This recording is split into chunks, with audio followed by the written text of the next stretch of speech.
In this session, we will learn the heating effect of electric current. Here are some electrical gadgets that we use in our homes, like the fan, we have the television, and the computer. To work these electrical appliances, we require electricity or electric energy. And it is experience is when these electric appliances are worked for a long time, they start getting warm. Their temperature rises. Why does this happen? Because when electric energy passes through these appliances, it is used in two ways. A part of the electric energy is used for useful work. Like in the case of a fan, it is used to rotate the blades of a fan. But also some of the electric energy is converted into heat. And this energy heat is wasted. Because when we put a television on, we don't want the heat of the television. We want the television for the light and sound. So this heat which is produced in these appliances is wasted. A part of the electric energy gets wasted in the form of heat. If I have an electric wire like this, and through this electric wire I pass a current, and I pass it for quite some time. After some time you will notice that this wire starts getting warm. It gets warm, and it gets warm because heat is produced. Every time electric current passes through any appliance, heat is produced. Now why is this heat produced? If I were to zoom into this electric wire, this is the electric wire, and this electric wire, you know, is made up of atoms. And as current passes through this electric wire, current is made up of electrons. The electrons collide with these atoms. There's constant collision between the electrons and the atoms. And because of this collision, some energy is passed out from the electrons to the atoms. So the atoms now begin to vibrate with more energy. And because they begin to vibrate with more energy, the temperature of this wire increases. So just to summarize this again, as electrons pass, there is constant collision. There's collision between electrons and the atoms. And because of this collision, the electrons pass on some energy to the atoms, and the atoms now vibrate with more energy. They vibrate more quickly, faster. And as they vibrate faster, the temperature now increases. So that is why every time an electric current passes through a wire, heat is produced. That's called the heating effect of electric current. Now we'll learn how to derive the formula for heat produced by electric current. So here I have a resistance R.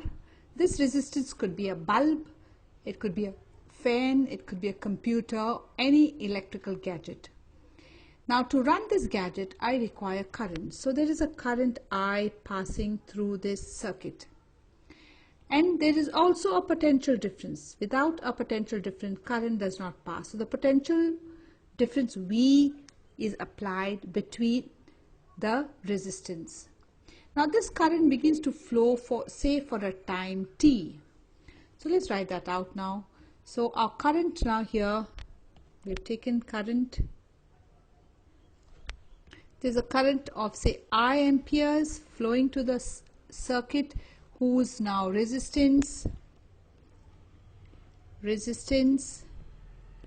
equal to R, and the potential difference across is V. Now as the current passes through this wire, work is done. Electric current will do the work.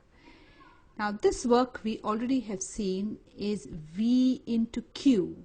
where Q is the charge flowing through the circuit producing current for a time, say t seconds. So the electric work done, this is the formula, is V into Q.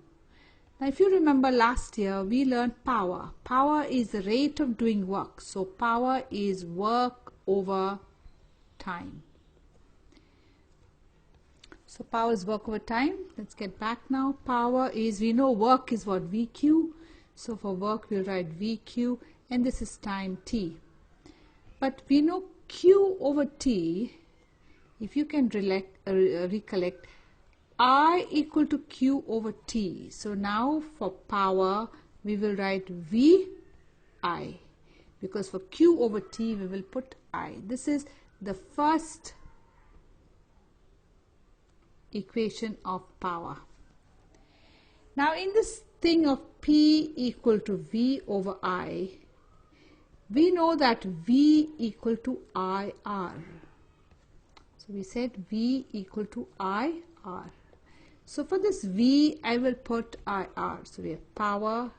So for the V I'm going to put IR, and this is my I. So now my power becomes I into I square R.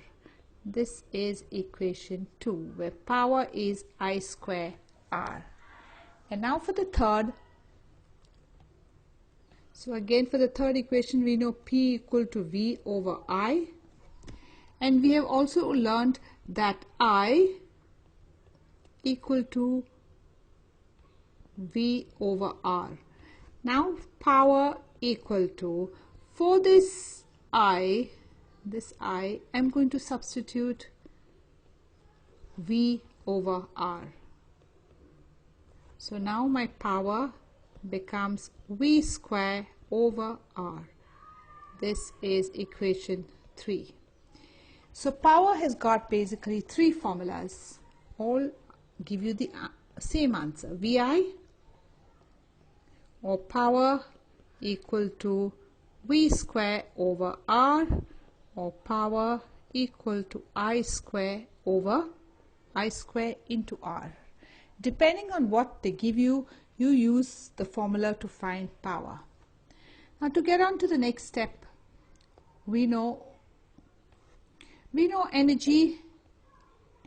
energy is always power into time. So in this case energy could be heat. In heating effect we will call heat is the energy here, is also power into time. So heat equal to, now if I use the first formula for power equal to VI, here for this I put VI, then I will get the formula VIT. This is will be the formula for heat. Now again I put heat or energy equal to power into time. Now for power I will use the second formula. What is the second? V square over R. So heat will be equal to, for this power I'm now going to put V square over R. This is my second one I'm using. Power is V square over R. So now here I'll have heat equal to V square over RT. This is our second one of heat. This is the first one. And now again heat or energy is power into time, and I'm going to use this last one where power equal to I square R. So heat equal to, for power I'm going to put I square R and T. So this we have another formula, I square R T, and this is the third formula. So if we look up here, if we put heat, if we put VI, the formula will be VIT. Heat, if we use this formula, will be V square over RT, or heat or energy, if we use this formula, will be I square RT. We'll just examine this one of them, that is heat equal to I square RT. So if you notice here, heat is directly proportional to the first, that is square of current. Or we can say it is directly proportional to resistance. It depends on resistance. And heat is directly proportional to time. This is Joule's law. This all is called Joule's heating law. Joule said the amount of heat produced in a wire depends on three factors. The first factor depends on three. First factor was the resistance. Then the next factor was the current, and the last factor was the time for which the current passes through it.